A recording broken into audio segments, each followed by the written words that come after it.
My name is Thomas J. Keegan Jr. I live at 7 Yale Road in Patchogue.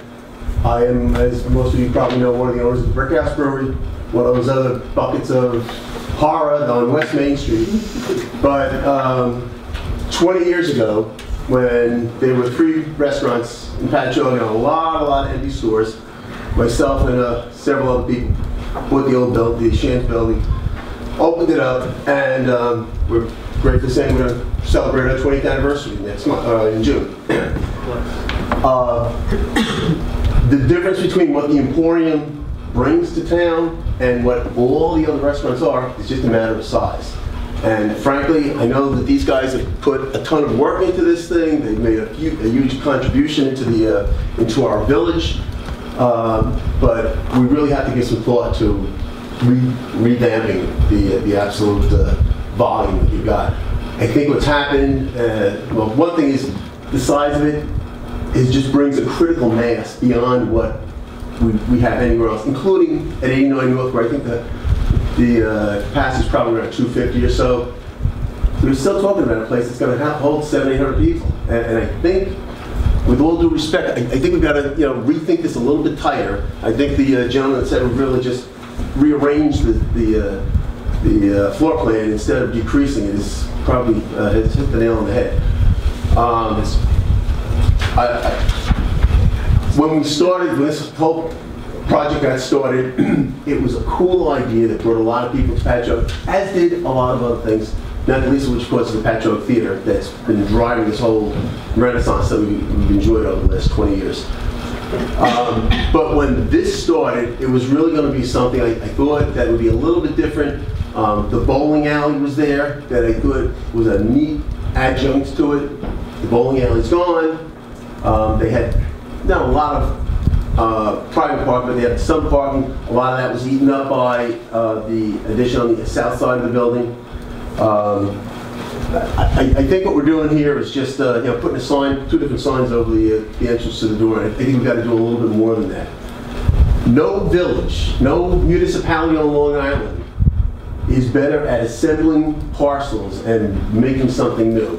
There's a huge empty building on West Main Street where the Cornell Gallery used to be. There's a couple of pieces in between that are less than fully utilized. I know we're working on the parking situation on Church Street. It's all tied pretty close. It might be time for us to encourage the owners to look at, there's a bigger picture to what's going on. I know that this is going to come as a shock to everybody, but we could use a hotel.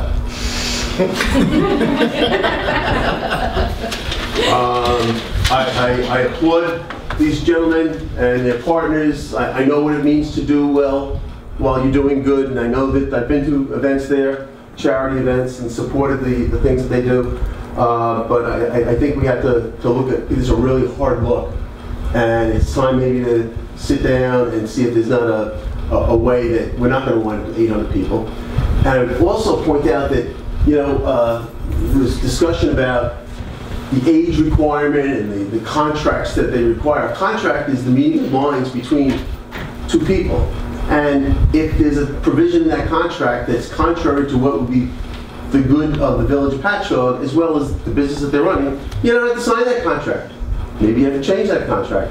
But I think, and I don't know about the shooting incident specifically, but I think we've just seen too much of a draw of the kinds of things that are asking for trouble. And I urge the board to give this a very hard look at this time, and I hope that my business neighbors will join in trying to look a little harder for a solution to making use of this property that will be a little more fitting for what we have. Finally, I'll point out that one of the things that we don't need in Patchogue is another restaurant. I mean, we've got an assessment of, Carol, how much per seat when you enter the restaurant space? $100 a seat or $200 a seat? Yeah. Because we recognize, the board, its wisdoms recognize that we're full. And I don't want to sound like it's only me, because I was here 20 years ago, but as new places are going in, they are required, they're using it as restaurant space to pay the parking assessment. We've recognized it's not something that we really need right now. If they want to open up a nice men's shop, we could use my cabinets again or something. But in any event, I urge the board to give this a good hard look. Thank you. Thank you, Mr. I'm sorry. Good evening, everybody. John Bogack, 8 Nassau Street. I hesitated for a moment before speaking because, you know, it's a very complex issue that you all face tonight. And it's very clear from listening to the testimony how complex it really is. You have the interest of business owners, a legitimate one. The Emporium certainly has been a plus to the entertainment aspect of the village because it's brought in entertainment you won't get elsewhere. And that has to be remembered, that it has pushed the village into a different tier. The gentleman from the charity group is quite correct. These incidents of violence in clubs don't exist just in the Emporium. That's very true. The editor of the Advances here, she publishes a blotter every week. I've looked through them. Many of the people here probably have as well. You can see where not 89 North so much, but Gaia Tropical, the Public House, Meatballs. You have people being hit in the head, pushed, assaulted. All sorts of awful stuff has been happening. And yet, he's also right from another perspective. I've been on the streets of Patchogue Village at night. It's generally peaceful, but these incidents are occurring, and that's quite true. So there's a global problem here. But we're not here about Meatballs or Gaia Tropical or any of those other restaurants. We have to face the issue of the Emporium itself. And now let's bring in the residents. They do have a right to peace and quiet. They do have a right to safety. They are taxpayers. And those interests are at least 50-50 with the owner's interest. I think maybe the one solution I could suggest to you to think about is this parking lot situation in front of the building. This keeps coming up. Drunkenness, nakedness, sexual activity, gunshots. Why, after 5 years, haven't we figured out how to control the crime in this area? You have a security force from the club. You have the Village of Patchogue Code Enforcement. You have the Suffolk County Police. And yet, all these incidents still seem to occur.